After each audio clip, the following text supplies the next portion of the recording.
Space sweet ছাড়া মহাকাশে বেঁচে থাকা সম্ভব?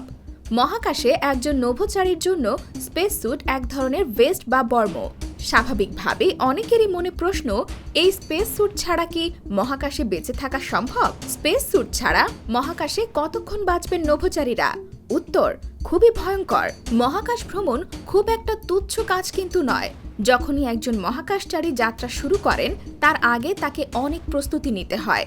পৃথিবীর বাইরে এমন অনেক পরিস্থিতিতে নিজেকে মানিয়ে নিতে হয়, যার প্রশিক্ষণ দীর্ঘদিন ধরে পৃথিবীতেই চলে। মহাকাশ সংস্থাগুলো আগে থেকেই সমস্ত প্রয়োজনীয় ব্যবস্থা নিতে শুরু করে। এর মধ্যে সবচেয়ে বিশেষ হলো স্পেস স্যুট, যার সাহায্যে নভোচারীরা মহাকাশযান থেকে বেরিয়ে আসতে পারেন। কিন্তু তাদের কাছে স্পেস স্যুট না থাকলে কি হবে? স্পেস স্যুট ছাড়া মহাকাশে টিকে থাকা সম্ভব নয়। space.com এর প্রতিবেদন অনুসারে ইউরোপীয় মহাকাশ সংস্থার কর্মকর্তা স্টিফেন ডিমি বলেছেন, কোনো মহাকাশচারী 10 থেকে 15 সেকেন্ডও বেঁচে থাকবে না স্পেস স্যুট ছাড়া। অক্সিজেনের অভাবে সেই মহাকাশচারী অজ্ঞান হয়ে যাবে, আর অক্সিজেনের অভাবে রক্ত গরম হতে শুরু করবে এবং তিনি প্রাণ হারাবেন।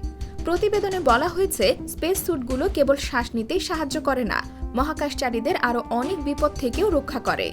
মহাকাশের সূর্যের আলো অনেক বেশি উজ্জ্বল, আর তা থেকে বিকিরণও ছড়ায় প্রচুর পরিমাণে।